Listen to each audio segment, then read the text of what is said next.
Hello, Reds from around the world. Welcome to All for United. I am your host. I was supposed to call myself Manchester United, but I am not. I am just Joe O'Neill.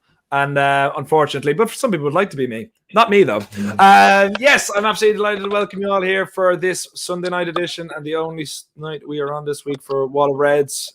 Sorry, just doing a bit of housekeeping here. Yeah, so thanks so much for joining us, guys. Wherever you are, please come into the comments. Please give a like on this video immediately. Once we get to 30 likes on a video, I'll be asking a very simple question, and that question will be asked once we get 3 likes, and then the first 5 people answer that question correctly will be put into a draw to win some Football Town attire, which everybody in the world wants to wear and win. So if you get that question right, you'll be in with a shout. The first thing we're going to say is to Liverpool. It was an absolute joy watching them. I know technically, whatever, it would have suited us, I guess, if Liverpool would have won or would have drawn, but it's always good to see the Scousers lose. And the guys are going to be in the comments, so keep them coming in. Mark is already straight in there, our boy George, baby, to say, yes, Jamie. We won't give any context to that. He's just agreeing with Jamie. We're going to be discussing what Ollie's comments were yesterday after the Everton game. We're going to be discussing David De Gea as the number 1 keeper. We're going to be discussing Anthony Martial, which I can see Temi already licking his lips over. We touched on that last week, and we said we needed to get the expert in this week. But the first things first, we'll go to you, Temi. What are your thoughts on... Well, what Ollie said was that there is no title challenge here at the moment. They can't be after 15 games. I think we're actually 18 games in, but still. But after 15 games, these things don't come till 30. Temi, how do you feel about Ollie playing down our chances of going for a title this year? I honestly didn't care too much. I'm not going to lie. I think, again, I saw... Obviously, when Ollie says stuff, immediately on Twitter, people react, and they're really upset, or they're disappointed. But I think you have to remember that a manager doesn't want to tell the media everything that he's going to tell his players. You know what I'm saying? Like, he's not going to he's going to temper expectations heavily, and then in the locker room he's going to say something completely different. I would imagine that he's going in on the players. He went on the players after that game. Told them it wasn't good enough. But he's not going to sit here and tell everyone that they're title contenders, and and he knows there's still a lot of problems in the squad. Even though he might be telling them internally, like, hey, we still have a chance to win this, he's not gonna apply more pressure than is necessary on the side. So again, not a big deal. I think people need to stop overreacting too much. As long as we're not dropping the levels too low. But I think it's fair to say that we still have a long way to go before we're talking about a title challenge. City are flying, unfortunately, and it looks like things may be out of reach. But again, I'm not upset with what Ollie said at all. Yeah, absolutely fair. Hold on, we're too close together there. There we go, that's a bit better. Mark, coming to you now on what Ollie just said. And guys, remember, like I said just before, wherever you're watching, come to YouTube. Off United, give this video a like, and once we get to 30 likes on this video, I'll be asking a very easy question. The first 5 people answer that correctly will be put into a draw to win some Football Town attire. I'm getting better and better at saying that. I couldn't get through it the first time. It's about time. In fairness, it is about time. Mark, we're going to go to you now. What are your thoughts on Ollie's comments? Yeah, exactly the same as Temi, really. You take it with a pinch of salt. It doesn't really matter. 1 week we'll say we're in it, 1 week we're not, and you just have to see what's mathematically possible. And it doesn't bother me. I mean, if he came out and said something stupid, then you might be able to sort of dissect it and have a go a little bit. But what does it mean? Absolutely nothing. I still think we're firmly in it. I know that Man City are doing an incredible job. I think we're very fortunate to still be second, and thankfully Leicester are awful and Liverpool are shit. So it's one of those things. Look, I'm not too disappointed about the result. Well, I am disappointed about the result, sorry, but it could have been so much worse. And I think that on the back of that, we played some very, very good football. It was down to individual errors at the end of the day. And if we can play like that every game, I think every team would struggle. So anyway, enough about the Everton game. But no, listen, Ollie's gonna say these things probably for damage limitation over anything else. It means that if we aren't able to pick up the points necessary to try and catch for City, then it's okay. You know, we weren't expecting it at the beginning of the season, and if he can get some points, City are going to go through a poor run at some point. I think they will. I hope they will at least. But it doesn't mean anything. We can't. Temi was absolutely spot on, and I do see this too much.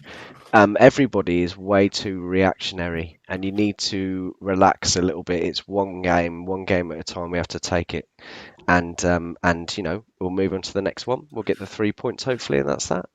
Yeah, absolutely.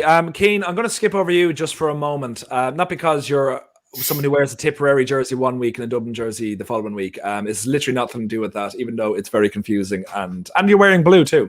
But I am going to just go to Stuart for a second, because we've got the young guard's kind of opinion on this. So I wanted to just touch on Stuart, who did say his age last week. And as a gentleman, I won't say it this week. I'll let Stuart say it himself. But when you are looking at these comments from Ole, do you kind of see a hint of defeatism in it? Or is this the sort of reaction you want from a manager from a top club? Yeah, for me, I kind of agree with the lads. I like it when Ollie says that. Fergie always used to keep his cards close to his chest anyway. I think what's said in the changing room is completely different to what's said out in public. I think if you look at the last few results, they've not been great. But at the end of the day, we're there or thereabouts. I think Fergie, and most managers would always say to you, around the February, March time, the league will start to shapen up. Liverpool are on a really bad run, which is great for us. Leicester, too inconsistent. The only consistent team at the minute is City.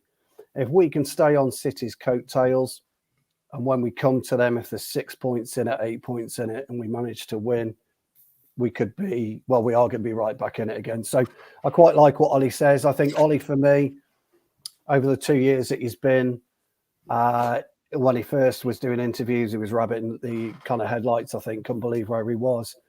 I think over the last 6 to 8 months, you can see a maturity about his interviews, an honesty about his interviews, which is quite refreshing. We probably all know that he is certainly producing a famous hairdryer treatment, behind closed doors, but he's not throwing players under the bus. What the players have got to do now, last night when they've gone home, is take a look at their own performances. And they've got to start doing their own game management individually better. And I'm not going to harp on for last night, but I will just mention one quick thing. One thing that is abundantly clear to me is our substitutes clearly don't watch the match, because if Axel had been watching it, he would have known that John Moss was whistling for every time an Everton player went down. And Ollie should have perhaps said to him, look, I'm going to put you on for the 2 minutes, 1.5 minutes, whatever it was. Just shepherd your player. Don't do anything rash. You're going to be cold. You won't have warmed up properly. You won't have got into the game. But they're semantics. Those are just little tiny things that, the players have got to look at themselves. So, I quite like what Ollie says. So, yeah. Perfect. Mark, as soon as someone mentioned bad of Axel Tuanzebe, Mark just was straight into the private chat with, "Ooh, I need to come in on this." So we're going to go back to Boy George in the top right-hand corner just for a moment to hear what he has to say in defence of the yellow card king, Axel Tuanzebe. Yes. Sorry, Keno. I promise you'll have a go in a second. Look, you're right. Axel probably should have done better in that situation, but let's not forget he's not had too many minutes. He's still very young, and people do make mistakes. Now, if this was Sergio Ramos, Nemanja Vidic, or Rio Ferdinand, someone of that ilk, everybody would have been applauding him. Unfortunately, no one was able to defend that set piece, and that was our biggest problem. I think that Axel did personally, I would have done the same thing. They had an opportunity to counterattack, and I would have put 2 feet in to get a free kick, professional foul, as we talk about. It's just unfortunate that everything after that, we weren't able to defend, and that's just unfortunate. But I really don't. I don't disagree with Stu. He should have done a bit better in that situation, but we cannot have a go at Tuanzebe, because I feel like he absolutely was spot on to do that. It was one of those things. He was there to come and defend, make sure that we didn't concede another goal. But it wasn't his fault on the actual set piece. He broke up the play, and we needed that because that could have caused another problem. Yeah, you are actually right. I mean, what transpired after that, you can't legislate for. You know, you just can't. You've got De Gea pinned to his line. You've got Maguire pointed into space and stood there. And actually, when you think about where the actual position of the foul was and the free kick, it would be considered neutral territory anyway. Yeah, absolutely. That middle third. So you are right. I guess what I was saying, and I do agree with you, Mark, and maybe I was just picking one particular point, but I guess what I was saying is sometimes it's players' game management that can decide a game. And I just thought at the time it was a bit unnecessary. But you're right, some players would have gone two-footed. Cool, guys. We're going to have the Mark and Stu spin-off show coming up right after tonight. It's going to be X-rated. There's going to be nipples out, so make sure to tune in for that. But of course, you'll be lucky, Joe. You'll be lucky. But of course, if you don't want to see that, please give this video a like and join us in the comments and get us 30 likes for the video. Keane, to go slightly back to the script, Keane, what are your thoughts on Ollie's comments yesterday? Are you following the party line, or do you have a way of speaking out against it?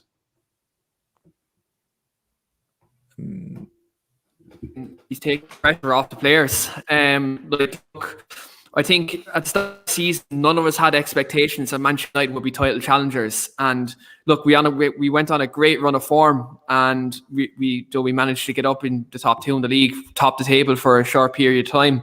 But look, I think Ollie, looking at his squad, he's being realistic with expectations. And I think when you look at the last couple of results, Joe, it's kind of brought us all back in terms, especially when you look at Leicester City, they have. Keane, you're lagging at the moment. I'm just going to get rid of you for a minute. Come back in. We'll see what we can do with you. Okay. Andrew. Oh, sorry, Gary. You literally took a spot there, so we're going to go to you on this now instead. Would you happen to his grave as quick? Gary, you're another one from the old guard. I believe you're over 21.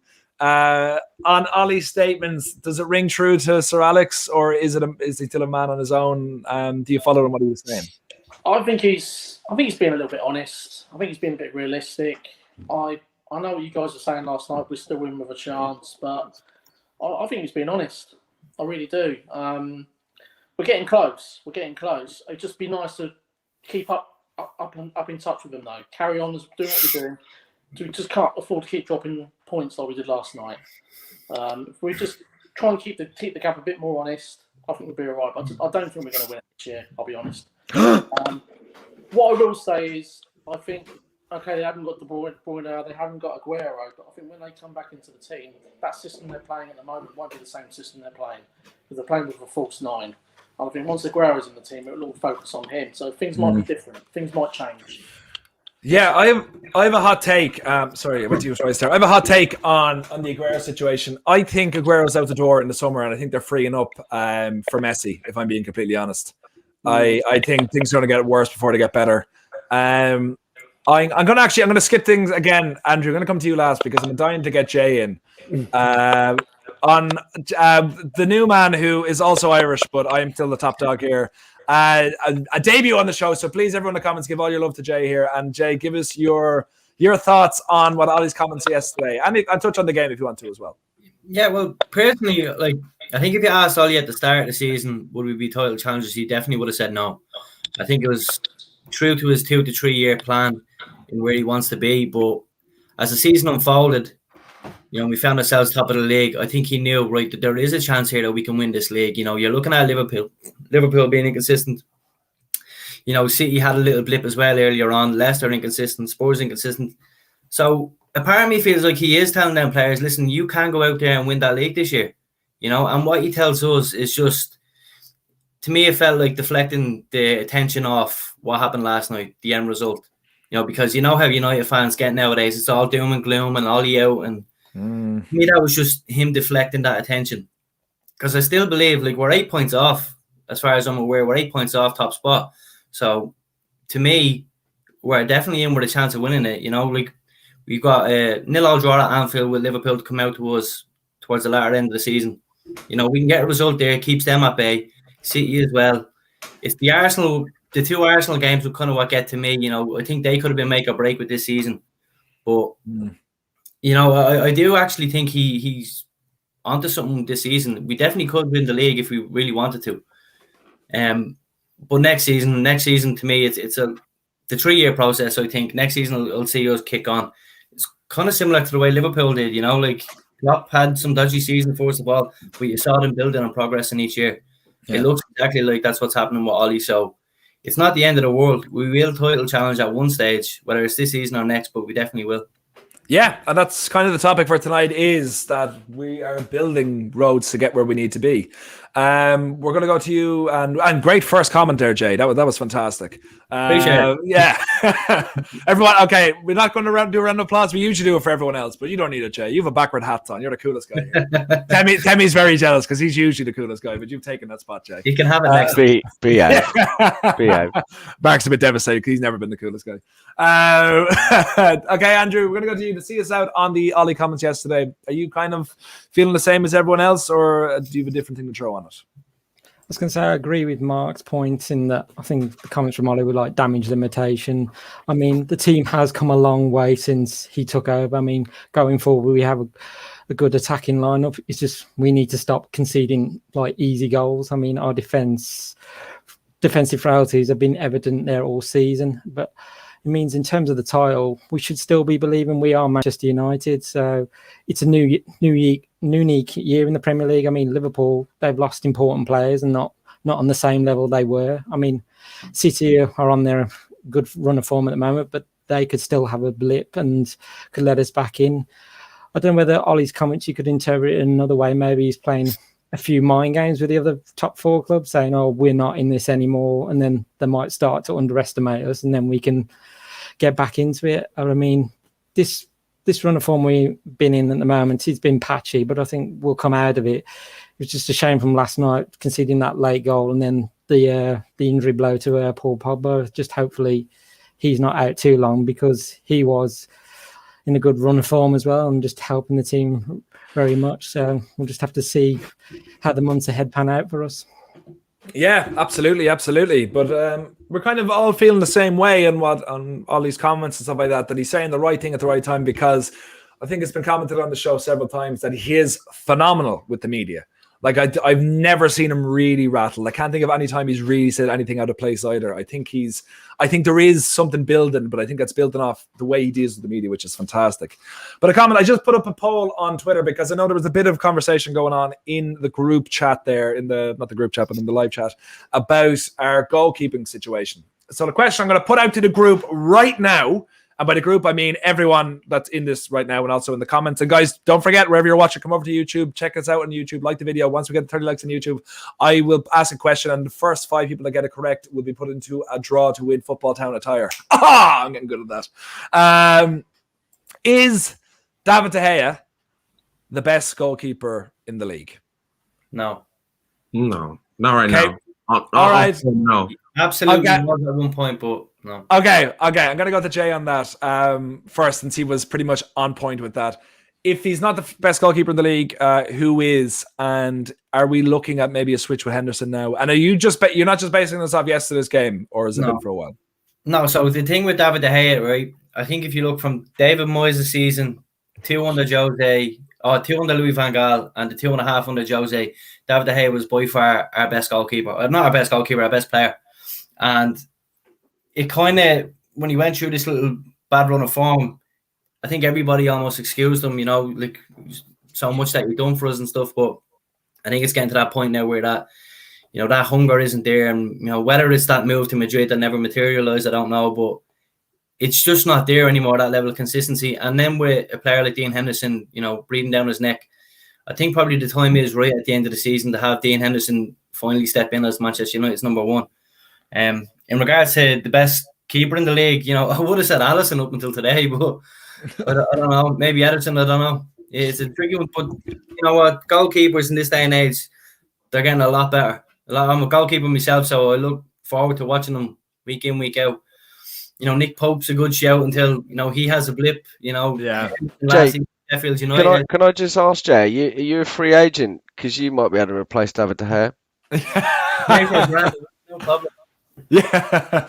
But would you say, Jay, before I move on to anything else, is Henderson right now a better goalkeeper than David De Gea? No, because David De Gea still has, that much experience over him. Like, I remember there was a time when you were calling for Dean Henderson to play the PSG game, which we won 2-1. And the timing wasn't right because you just don't know how Henderson would have played in that game. Like it could have been too much too soon. So, I think it's right to have Henderson there while De Gea is in net. He's learning from it. All you have to do is look up the further end of the pitch because you have Cavani leading the line. Well, you have Greenwood, Martial, Rashford in behind them, and sometimes they alternate on who starts and who doesn't. So I think you have to have that experience there for the younger one to feed off. And the time will be right for Dean Henderson to eventually, surpass David De Gea, and that will come.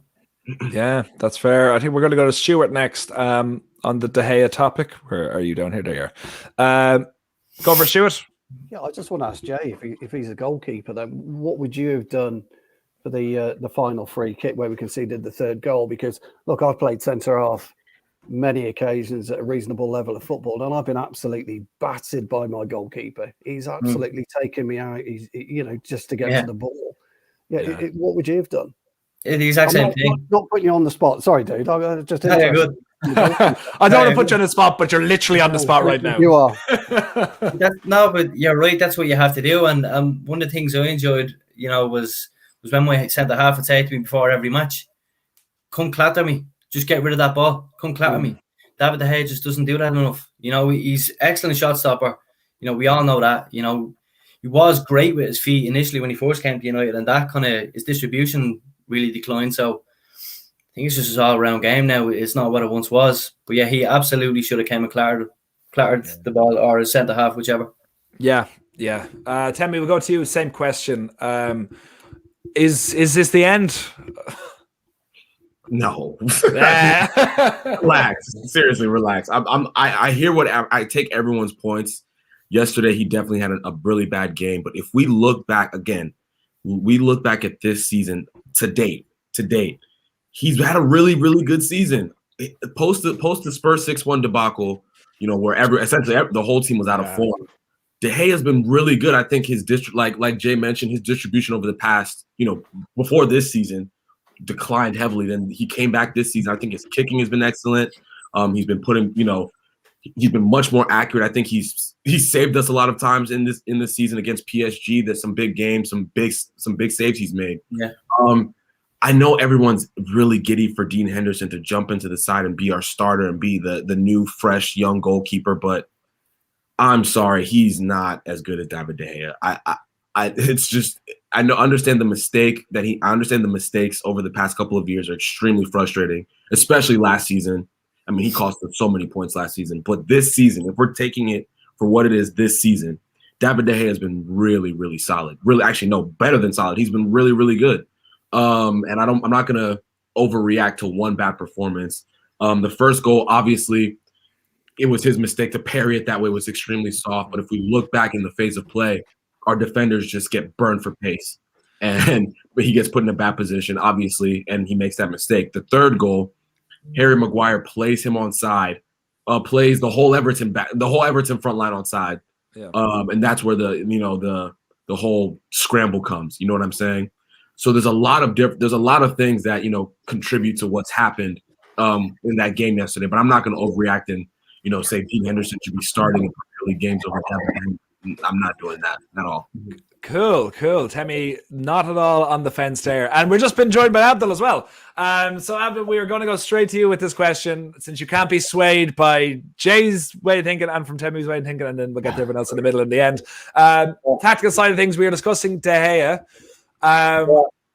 Are we looking at him? Is he still our number one goalkeeper? Is he still the best? Do you believe he's the best goalkeeper in the league? Do you believe that we're at that stage where Henderson could be usurping him, or are we just kind of blowing smoke? I think we're at the stage where De Gea's weaknesses are getting exposed week in, week out. Like I won't go on going too hard on him yesterday on the way we conceded that goal. I'm going on him in the general sense of his weaknesses. De Gea is not physical, and it shows that he's scared to commit to anything. So it costs us every game, or like in these dangerous situations. Like, for example, the third goal, he could have blocked it if he just stepped out a little bit more.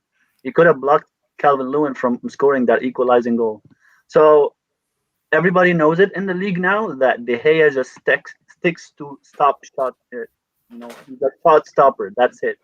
He does not do much more than that. I know he tries. I know there were instances where he came out of his box, where there were instances where he, tried to intercept a long ball over the top and stuff like that. But he does not do it nearly enough to save us from situations like this. So these weaknesses are the issues that De Gea is facing. I'm not trying to be harsh on him or anything, because the guy has done incredible in the past 10 years, but it's just now it's a different ball game because we don't have the quickest center back in the world, so it's getting exposed more and more and more. But Abdel, I have a question for you, because obviously you've all those are very fair points. He's definitely not as physical as we want him to be as a Manchester United goalkeeper. His distribution isn't great. But then I asked the question, I think the big quell is, should Dean Henderson be starting? You know what I'm saying? Should Dean Henderson take from David De Gea? And I, in my opinion, I'm just like, I think Dean Henderson's weaknesses are very similar to David. I don't think Dean Henderson distributes the ball very well. He's a shot stopper, just like David De Gea, but I just think he's younger and less experienced. You know what I'm saying? And he hasn't proven it on that question. That's the question I'm going to we'll go around to everyone now. We're going to go to Gary next. Gary, do you think that can we win the league with David De Gea as a goalkeeper? I don't know. I still don't think we're going to win it this year. I really don't. We'll be close. I just don't think. If you want to hide De Gea's mistakes, you have to have two very physical centre backs and two very fast centre backs. Can I just say, I think Henderson's been brought into the side this season to make De Gea up his game. It's worked a little bit. Look at Luke Shaw with Telles. Luke Shaw's game this season has been fantastic. He's been brilliant, and I think they tried to do the same with De Gea against Henderson. I think De Gea felt he was like, his position was safe. It's untenable, For me, this season, De Gea's, I think what Tommy was saying is, I think he's a lot more off the sticks. He moves out further. I mean, barring yesterday's game, there's been situations where the ball's been played back, and he's showed more urgency coming out from goal. He's done that. Before previous seasons, he hasn't really done that. So, but he'll still be on his first choice. Without a doubt. Yeah. Outside from cup games and stuff like that, I think you're right. Andrew, we'll go to you with the same sort of question. How are you on Temi's side of things, where he is still a top class goalkeeper, or are you leaning towards Abdel and Jay, where it's kind of looking like it could be the final times for a Big Dave? So he's still a top class goalkeeper. I mean, he's going to have legendary status at United. I mean, alongside Schmeichel and Van der Sar, he's easily one of the best goalkeepers we've seen at Old Trafford. I mean, over the last decade or so, he has been one of the best goalkeepers in the world. But for like over 2 years now, he's made avoidable errors. It's like the first Everton goal. It was just that palmed away from De Gea. Usually before, he just punch it away from the opposition player, and like on the third goal, you could attribute some blame to him, but I'd blame the whole team for the defending on the set piece.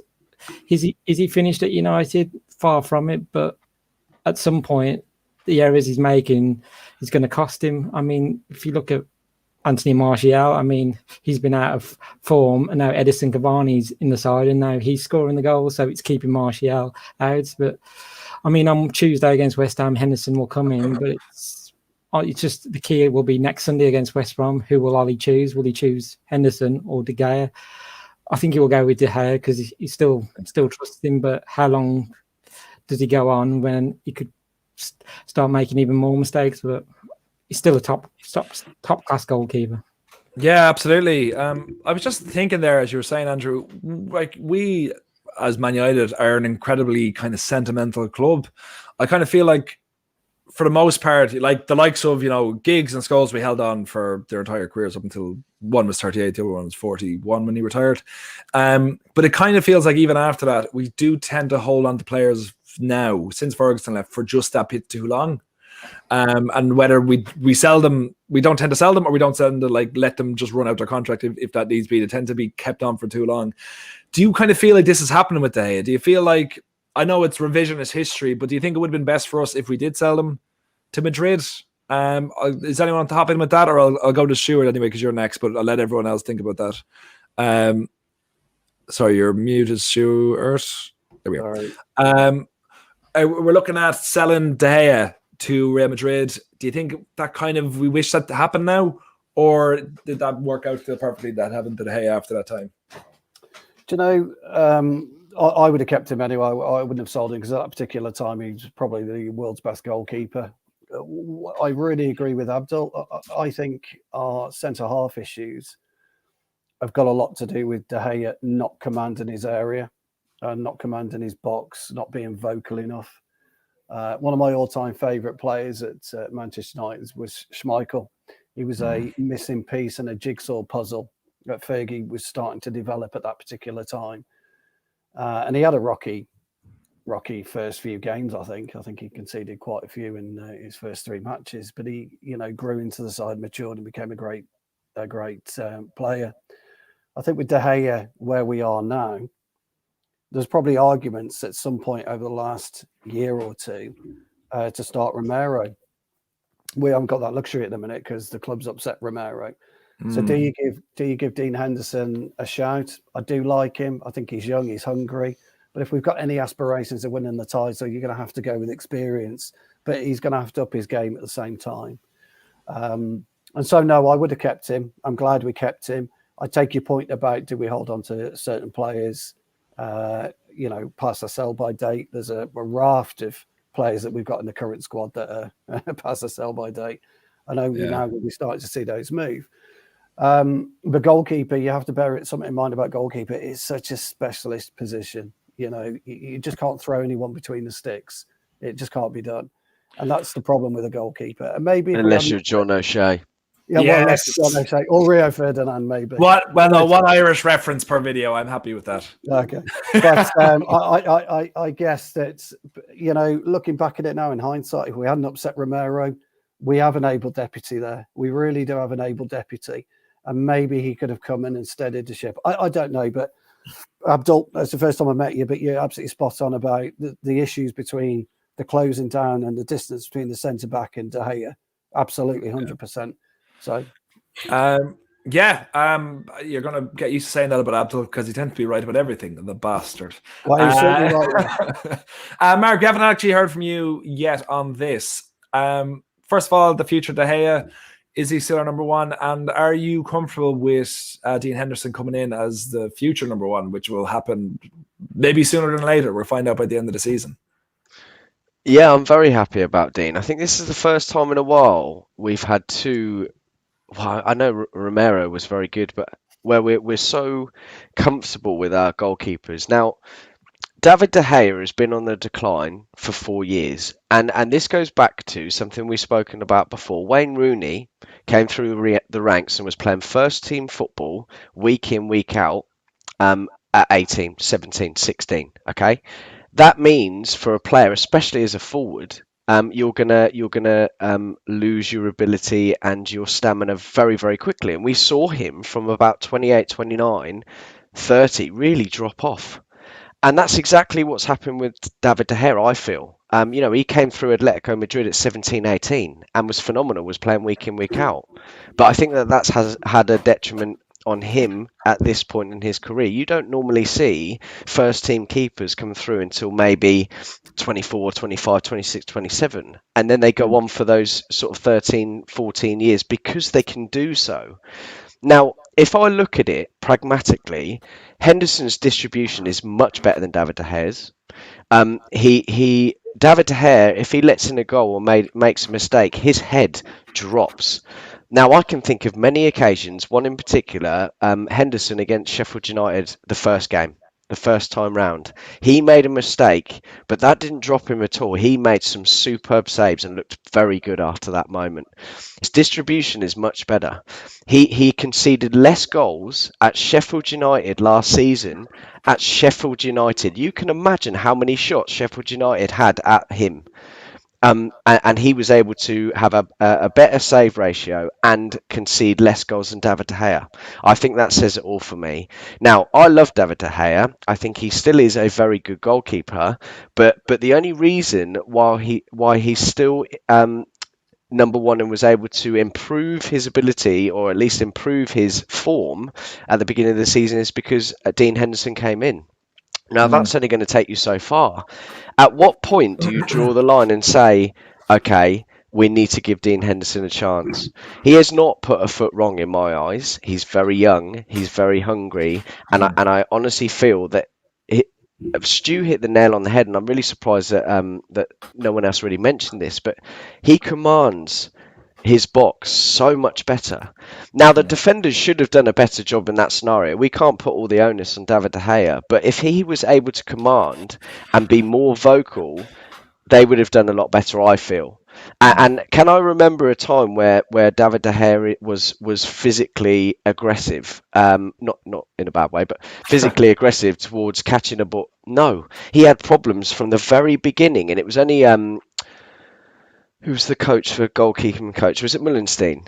Mullenstein, yeah. Yeah, he was. Steve Round. Steve Round was a goalkeeper. Thank you. So he was able to obviously instill a little bit more from that and make him better at those things, but he's still not been great. And you're absolutely right, because Abdul's spot on as always, but he's spot on because we don't have that quick centre back that's good at one-on-ones that can clear up. So David De Gea does have to be a lot more vocal, commanding and physical, and I honestly believe at some point you've got to give him that chance, and I believe that Dean Henderson is better at all of those things.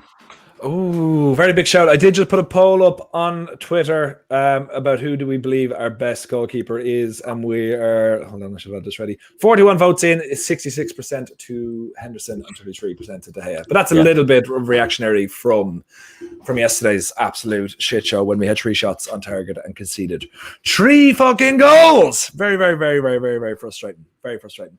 But we move forward and we move past this as well. We are having this discussion of De Gea versus Henderson. We had last week our discussion on Tony Martial versus Rashford, which just came out of the blue. And we decided to blow it up this week, I guess, is the phrase I'm going for, by bringing in Anthony Martial's number one henchman, we're going to call guy, Mout in Off United. I don't know if any of these make sense, but it is Temi to decide who I brought in. Of course, we have a few people here that are here for the first time or who weren't here last week. I know Jay's here for the first time. Abdel wasn't here last week, so we don't know where you guys land on this. Andrew, were you here last week? No. No, you weren't here last week either. So the only people we have here are Gary, Mark from last week, and Stuart as well, sorry, that we can have this sort of conversation again. But how are we feeling about that left side position? Because it seems to me, and this is what we discussed last week, is that Rashford can't play anywhere else. And he is the best in that position. And Martial hasn't been highlighting at all this season. I know from last season he obviously did show he could compete at being our number 9. But Cavani has seemed to usurp him. So basically, who are we looking for in that position? Is it Martial? Is it Rashford? And can they both play together? So the first thing I'm going to go to on that question is, can they play together, is my boy Temi. And he's been waiting a week to discuss this. So Temi, you are going first, brother. Yeah, no, they definitely can play together. I think that's a very, I'll just say funny statement. Last season, those two had the best partnership in the Premier League. If you look at it from goals and assists, even I don't think Son and Kane linked up as much as Marcus Rashford and Anthony Martial did last season. They were excellent. Obviously, Martial's goals have dried up significantly since last season. So everyone automatically thinks, oh, yes, he's much worse or whatever. I don't think that's the case. I think he's just, his confidence is down, obviously. And, he's a bit of a target to the fan base, honestly. When he's not playing well, it's usually, people go on it much more than they would if Marcus Rashford, has a bad dip of form like he has over the past probably 3 weeks, barring last night's game. I thought he played really well. But yeah, they can definitely play together. Rashford yesterday, his goal contribution came from the right side. Beautiful cross into Cavani, right over the keeper. It was wonderful. And I think people think that, if Rashford has a bad, I feel like I don't want to say it's an excuse, but every time Rashford has a bad game, let's say he's on the left wing. Oh, he's nursing injuries.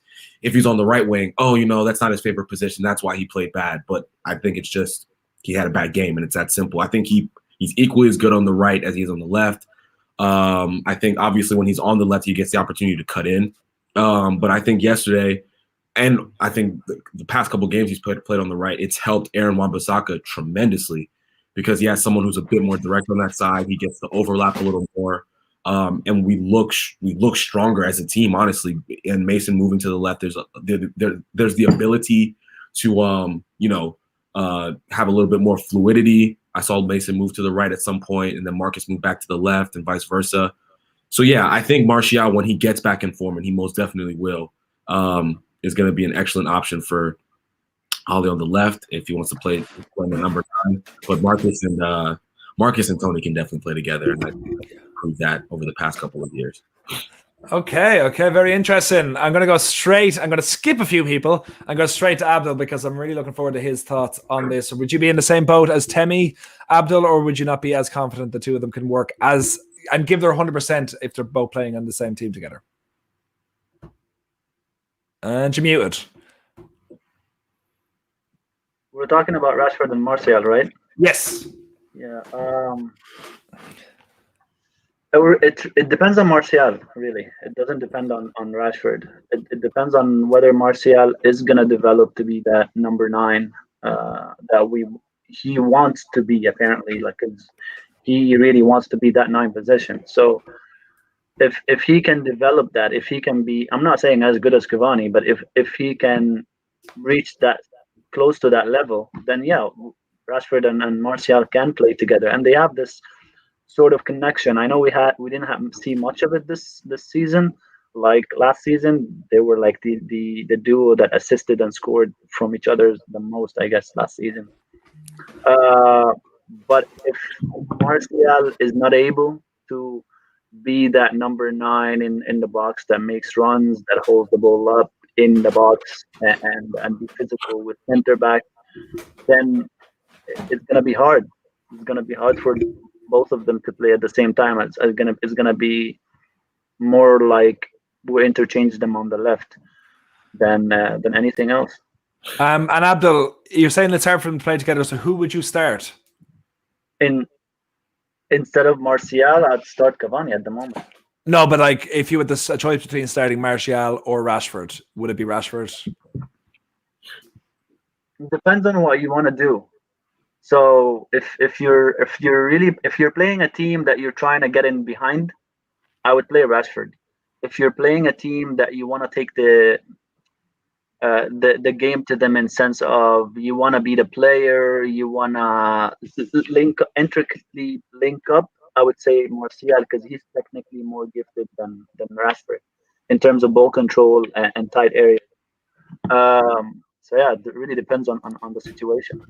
So Abdul, you don't think that we could ever see a Martial on the left, Rashford on the right, situation going forward? At the moment, it's a makeshift. So, for example, when Rashford plays on the right, and I know people have been saying, "Oh, why are you putting Rashford on the right? It reduces his game." The only thing it cuts away from his game is that cut in and shoot.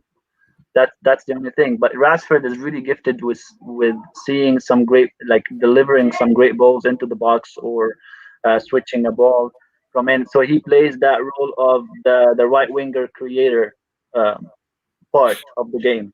So of course, if you have a full right winger, he will not only be a creator, he will be a threat in goal scoring. But at the moment, because we're trying to make do with distributing the play throughout both wings, because we don't have a right winger, Rashford is doing a great job, to be honest, on the right wing. And actually, his output is equivalent to his output from the left this season, from the right, from both sides. Yep. So can they both play that way? Yeah, for sure.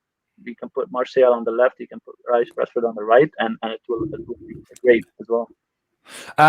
Super cool. Jay, I'm going to go to you with the same question. From what you've seen, especially this season and of recent games, is it come to a case of that it's kind of Rashford and Martial, because Cavani has put his mark at being our main guy, even at 33, 34 on Sunday?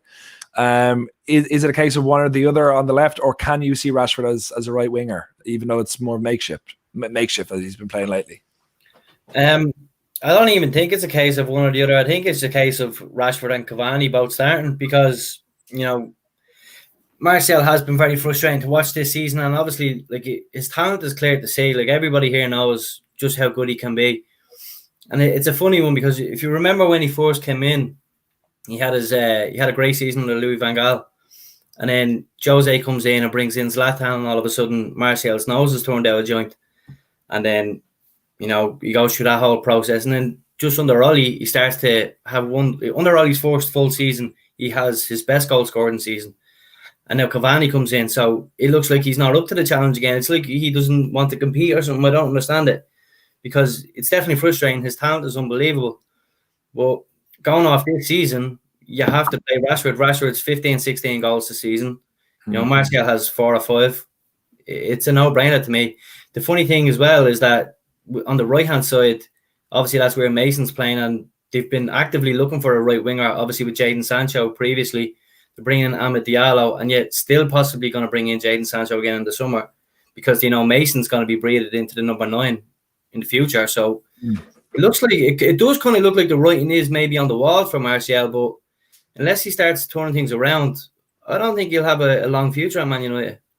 By long future, like, how long do you think? Is this, he seemed, a lot of people are saying, and I'll open this up to everyone else in a second as well, that there's a chance he could be on his last legs as with United if he doesn't start performing consistently. Would you say it could be the summer, or do you think he'll get another year out of it?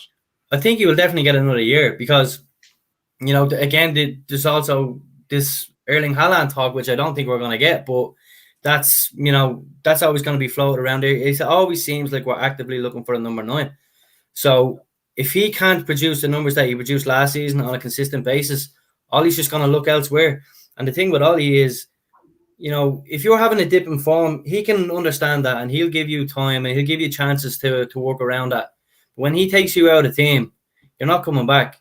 Look at Andreas Pereira, look at Jesse Lingard, you know, Ashley Young, Marcus Rojo, all these players, they were shipped out, you know. So to me, Martial needs to find his shooting boots again, and if not, you know, he's probably gone into his last season.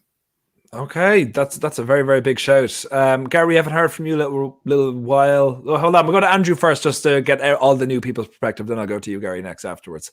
Andrew, on this Martial, Rashford. Obviously, he didn't get a chance to prove anything in yesterday because he didn't come on, but he did score twice against Southampton. Very, very good finishes as well. Do you think he's on borrowed time? Do you think we have him for a while, or do you think we're just blowing things out of proportion? I think we're still going to have him for a while, but we just still don't know which position Martial's best suited to. Is it on the left or down the middle? I mean, just on current form, you couldn't play Rashford and Martial together. Rashford is in better form than Martial, and if you were to play them together, who would you drop out of Greenwood or Cavani? I mean, Cavani is becoming the main forward at United. His movement on and off the ball is second to none. He uses intelligence to find space where he can pick up passes. He can finish from any angle, and he can fill the role of either as a number 9 or a target man. Martial, just say he's had that dip in form. Well, he goes through these dips in forms, but he just needs to learn from Cavani, take all his knowledge in, and just become a better player for it. I mean, he's going to have to up his game if he's going to dislodge, let's say, Cavani, if he wants to be the number 9 role, which he's so coveted for so many years. So I'll say he's going to be, well, Cavani's going to be there for at least another year. So I think we're going to still see Martial there, but he's just going to have to say turn around his form and get the trust back in Ollie. Oh, Jesus, I can see Temi slowly dying up there. Guys, wherever you're watching, I'll remind you, please come over to YouTube. Please like the video on YouTube. Once we get to 30 likes on this video, I'll be asking a question. The first 5 people to answer it correctly will be put into a draw to win some Football Town merchandise. So please do that. I don't know where we are now. If someone could, Stuart, you're very, and Reese, one of you, just let us know how many likes we have. I'd really appreciate it. 24. 24. Mark's the best boy. Thank you, Mark. So we're only 6 likes away. So wherever you're watching, I'm sure you haven't liked yet. We have people here in the actual video right now who I'm sure haven't liked it yet. So if Terry, Mark, Gary, Andrew, Stu, Jay, and Abdel wouldn't mind liking the video, we could get the 30 like and ask the question. Thanks very much, lads. Gary, you've been waiting patiently for a good while. Has your opinion changed from last week on this Martial? There seems more to agree with you than disagree with you. And please keep your thoughts coming in the comments as well. How are you feeling now about the whole situation? And he's muted. He has no words. Oh, can you hear me now? Yeah, we can hear you now. Yeah, for me, Rashford, nothing's changed from last week. Rashford's still better on the left. I can't really see how they can play together. We've tried Martial as a number 9 since Cavani's arrived. I think, his nose has been put out of joint, and I think it's always going to be Rashford on the left. And I think Mason Green was going to be on the right. And I think if we do sign another right winger in the summer, and if it is Sancho, for me, the writing's on the wall for Martial. If his performances don't improve, I can see him going in the summer. Wow. Potentially. Nice little sit there. Potentially. Little pause. Potentially. Well, I would be surprised, and I wouldn't be surprised someone like Leicester coming for him, because I think Vardy's not getting any younger. Well, to be honest, that's a question I was going to kind of ask the group, and I'm going to bring up to Temi as well. If we put him on if you put him on the market now, what club would suit him best? Could you see the likes of Barcelona, Real Madrid, Juventus, something like that coming for him? Or are we kind of the top? I can see the two old, I want to say old lads, but the two old boys are like, no, we're the best in the world. No one's beating us. Stuart, I'll go to you on this. How are you feeling about him this week? So you've got to remember that Martial is a ferocious talent. He just isn't ferocious. And to be a number 9 through the middle, you've got to be ferocious. Look, I was really fortunate about 4 years ago to interview Andy Cole. Oh, wow. And one of the things that we spoke about, or he spoke about, was, and Manchester United, by the way, and Gary will back me up on this, traditionally we've always played with two forwards. So we've always had a pool of 4 forwards to choose from. And Fergie used to rotate them brilliantly, and in the past as well, in the 80s and the 70s. But in particular, Coley was saying that the competition in training for those 4 forwards, so they could get a shot at the weekend, was absolutely, and he used the word ferocious, which is why I used it about Martial. He said it's ferocious. He said he went in every day knowing that if he didn't perform in training and he didn't take a chance, and Coley was a 1 in 7, as we all know, but if he didn't take a chance at the weekend, he's only got to look over the bench, and you've got Sheringham and you've got Ollie himself. Now, the way that Ollie is setting us up at the minute, Martial apparently right now is the fall guy. But he's probably, I mean, talent-wise, he's up there with the best. You can't drop Cavani anyway because, currently right now he's the only one that's going to get us goals. You've got to let Greenwood develop. I would bring him in Tuesday. I would play him Tuesday. I would rest Rashford on Tuesday. You can play the same together, but you can only play Rashford and Martial in the same team if they're playing out on the wings. And unfortunately, that means that Rashford moves over to the right and not the left. But Martial, if he and I think he's got a future with our side. He's got to up his game. Right now, he's in a real poor patch of form, but he's got to have that belief. He's got to dig deep. He's got to train. He's got to work hard, and he's got to play himself out of it because nobody else will play him out of it. He has to play himself out of that form. An interesting scenario, and I do feel for the lad, but absolute ferocious talent. So I hope that we can get the best out of him. Yeah, as we all.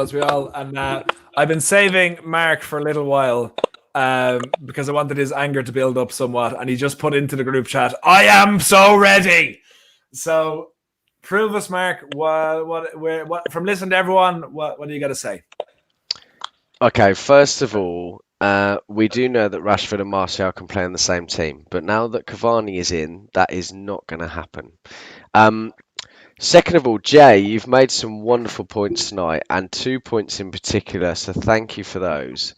I honestly feel, and I love Martial. We all know undoubtedly how much talent he's got, but I honestly feel that if United get a centre forward in this summer, he's gone. And I've spoken about this for about a year now. Firstly, you look at the past with Jesse Lingard, as this is alluding to Jay's point, fantastic point. Jesse Lingard, Alexis Sanchez, Ollie. I saw an interview the other week where Ollie says that he gives people a few months, and in the back of his ear, in the back of his head, he's like, okay, right, this person's coming out, and then they're going to have a couple of opportunities to come back in and improve themselves, and if they don't, then we will look at moving that player on. He knows, he's quite frosty like that. Okay. And he did exactly the same with Jesse and exactly the same with Sanchez, and I honestly feel that Martial is going through that point now. I feel that he on paper does not get in front of Cavani, definitely not. He's our only number 9. He doesn't get in front of Rashford. The difference between him and Rashford is Rashford will come up with the goods and assists and goals from nothing. He might have an awful game, but he was still most of the time will get something from nothing. Okay, Greenwood is not a right winger. We know that United are interested in getting a right winger. So where does that leave Martial then? You can't take off Rashford. You can't take off Cavani. If they get a centre forward, then that centre forward is going to get in front of him as well. And Greenwood is our future number 9.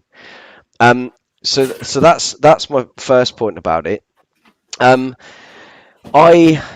do like Martial, but I think he's going to be moved on. I really do. I feel that clinically he was much better than most until Greenwood came in. I still think his XG, probably not so much now, but it was a 0.69 at one point, which is very high. And that's is not as good as Greenwood now. Greenwood is clinically our best striker. Cavani is one of those, like Andy Cole, that will have loads and loads of opportunities, and he will get 1 or 2. And I honestly, I do, and this is not me against Martial. I do love him, but he does have his nose put out of joint when someone comes in. He was great when he burst onto the scene. Rashford comes in because Martial was injured, and Martial never picked up form again for a few months. Alexis Sanchez come in, and at the time Martial was playing on the left inside forward, which is his best position. And as soon as that happened, his nose was put out again. Zlatan Ibrahimovic, the same thing happened. As soon as he came in, he dropped off form. He doesn't look like someone that is ready. And I don't know whether that's consciously, we said about this the other week, Joe, or subconsciously, but he does not enjoy the competition. He is not ready to fight for his place. And unless he has a good or a clean slate, or a game when he gets a goal, he might come into a bit of form again. But as soon as he's dropped or someone else has a bit of form and he's taken out, he can't. He's not good with that. He's not good at coping with that. And I honestly believe if they get a centre forward in, Martial will be off. I really believe that. That's a fair shout. I'm just going to go Abdel. There's going to be people who want to make comments, so we're going to go to Abdel first. Yeah, go for it. You're muted. Yep. Sorry, I just wanted to make a quick comment on Martial in the sense, I saw a comment saying he doesn't have the right mentality, he doesn't put any effort. I actually think Martial has been putting the effort this season. It's just nothing was coming off. What we want from him is to learn that number 9 role. And because because of all the things that happened with United and him being shifted from the left to the 9, from the left to the 9, he didn't actually develop in any of both positions. So he's not really a 9-9 or an inside forward in that sense too. He had the tendencies between both. So what I'm trying to say is that if you play him in the 9, Martial does make the runs, but does not make the runs consistently and enough.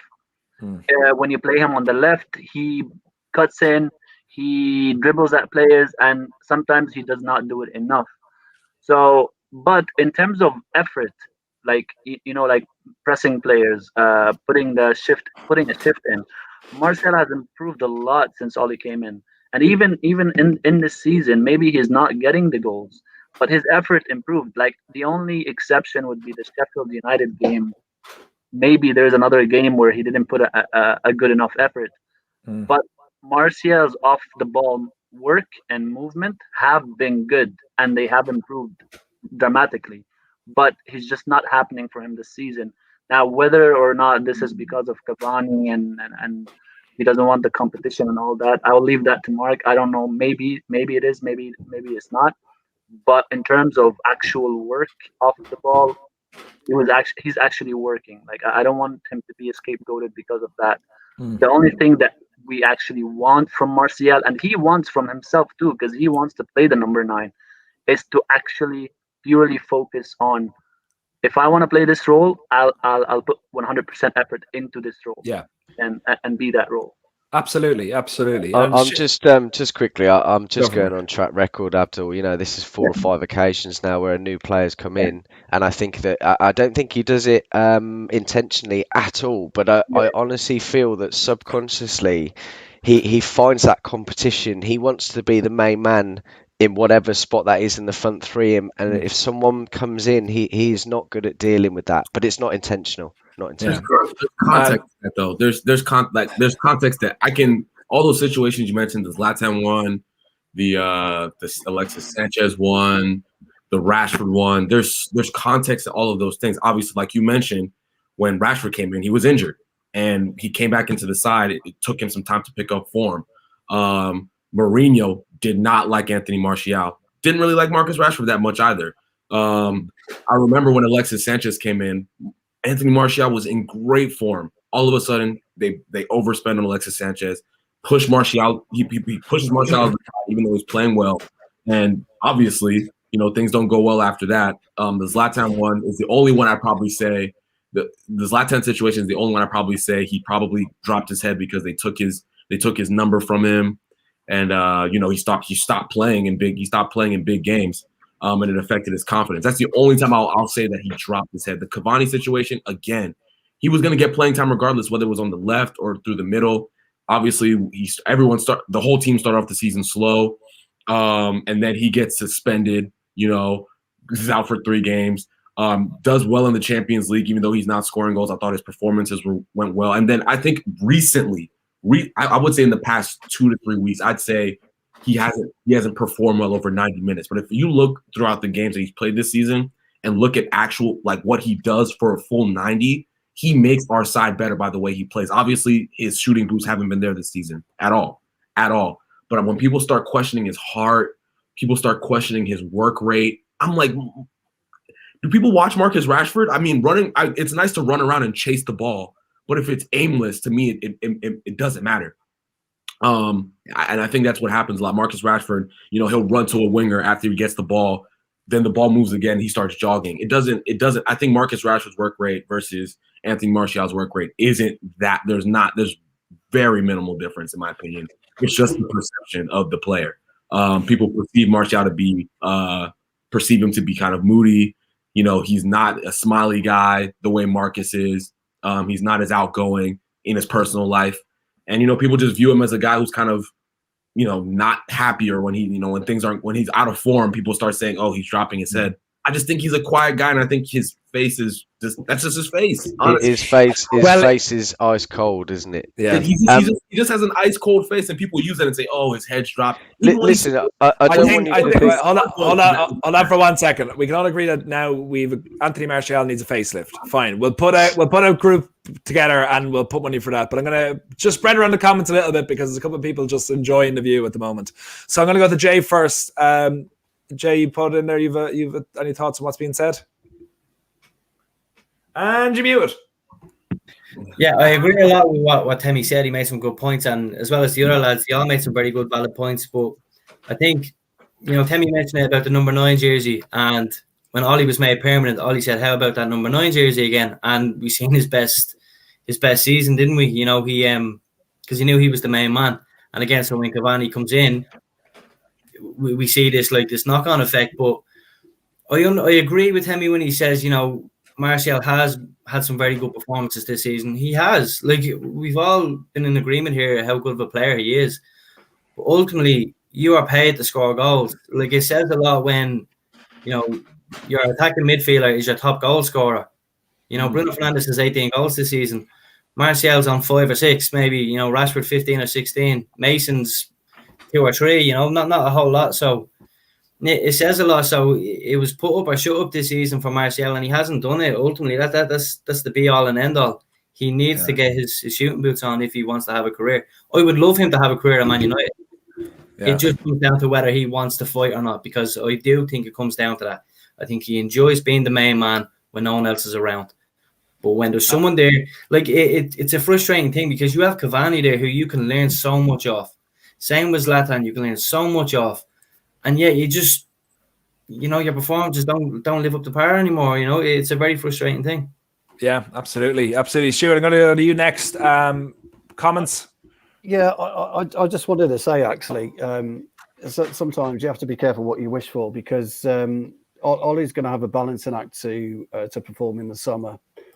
I think it's clear to me, and probably clear to us all, that Cavani is going to get a contract extension, which means he's going to be around for another 2 years, 3 years perhaps. And if we do go out for this right winger, whoever it may be, then you're going to have issues with stumping Greenwood, potentially stumping Diallo. Yes, you take Martial out the side because you'd flip Rashford to the left. And so I think writing off Martial right now is probably not the wisest move. He certainly has 6 months to play himself back into the starting 11. But I've always said, and I'm going to say it again, and I'm like a broken record, I'm not really convinced at the 4-3-3. I think Cavani is our focal point right now, and you have to start him. But any two can play behind him, and it's Bruno and another. And I think that's going to cause low block defenses more problems. But it does then give you an issue about, do you play Rashford, do you play Martial, or do you play Greenwood? And that's all his balancing act that he's got to consider what he does moving forward. Absolutely. And we're going to go into the final little segment of the show. And since I'm feeling a little bit more generous than usual, I'm going to ask the question now. Okay. And anyone here can answer it. Okay. Gary, I'm looking at you for this one. Do not answer the question out loud. Okay. If you know the answer, do not say it out loud. We're coming near to the end. And guys, if you want to like the video, please still do. But the question is, and if you get this right, the first 5 people to get it correctly will be put into a draw to win some Football Town attire. Damn it, I wrecked that one. And the question is, how many games have Liverpool won at Anfield in 2021? I was hoping for a bit more of a laugh from everyone. How many games have Liverpool won at Anfield in 2021 so far? The first 5 people to get it correctly, you can be in it more than once, Reese. The first 5 people to get it answer that correctly will be put into a draw for Football Town material. And I'm not going to say who's right so far. No, Abdul actually put it into the into the live chat, but you are right. Peter Curry, who cares? We do, because it's very funny. The answer is, of course, and Jay, I enjoyed your answer too. It's none. So who got it right? Mark got it right. Who got it else in there? Reese, Mark, Jamie, Stuart. Actually, I'm not letting you in, Stuart, because you said none. The answer is 0. Andrew's in, and Charlie Sapien are in. Sorry, Stuart, you're usually a lovely guy, but you keep making fun of Declan Rice, so that's me getting back to you. So anyone have any final comments they want to make before we finish out tonight's show on our game against Everton and looking forward to next week? Actually, I have a comment. I don't even know why I had to ask. I was just going to go to you, Abdul, because I don't think we'll ever find a time when I say, who has a comment to make? And Abdul's going to go, actually, I think I've said everything. Because I just saw the title of the episode is Ollie right? We're not in a title challenge. I don't think the team is good enough to be in a title challenge. Yes, we are in a good position and we're second, and we're not chasing, but we're kind of are, but it's just because we have too many little problems in the team and the balance of the team that you'll see performances like the Everton one. You'll see the Sheffield United one. I honestly put it in down to attitude more than anything. We were just overconfident. And Sheffield United, just because they're at the bottom of the table, they're not a team to be taken easy, because teams suffer to defeat them. They tire everybody out. But anyway, the point is that we still need a CDM, because that alone makes our center back partnership weak, because we don't have a proper one. We have two makeshift defensive midfielders in Fred and Scott that have a lot of weaknesses in their game, in the sense of defensively, because they lunge into tackles, they get bypassed easy, which leaves our pairing exposed. The goalkeeper situation, no right winger. We're still trying to decide who is our out and out 9. So when Ollie says, yeah, we're not really title contenders yet, I think he's right in that sense. But yeah, fans will say, but why don't you go for it anyway? We're in a good position. And I have 100% no doubt that the team is actually trying to go for it and see how far can they go. But we have to also adjust our expectations and be realistic about the team that we have. It's still very unbalanced. There's still so many little issues that need to be fixed to be a complete team. Yeah, absolutely. That's a fair point, Abdul. Finishing off, how far are we away from win the title? Jay, I'm going to go to you first on this one, since you're the Baba of the group. How far are we away from lifting that Premier League title again? Jesus, I want to say 4 or 5 months, but probably another year and a half.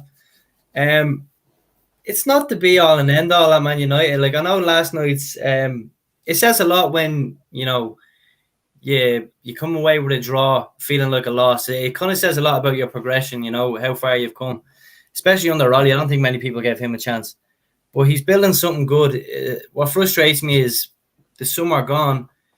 If we had got a Jadon Sancho, if we had got a centre half, maybe it could have been us 8 points clear, right now. That's the frustrating thing about it. But I think we're on the right track, and I'm going to say we're in the next 2 years, we're going to win the Premier League, quote me.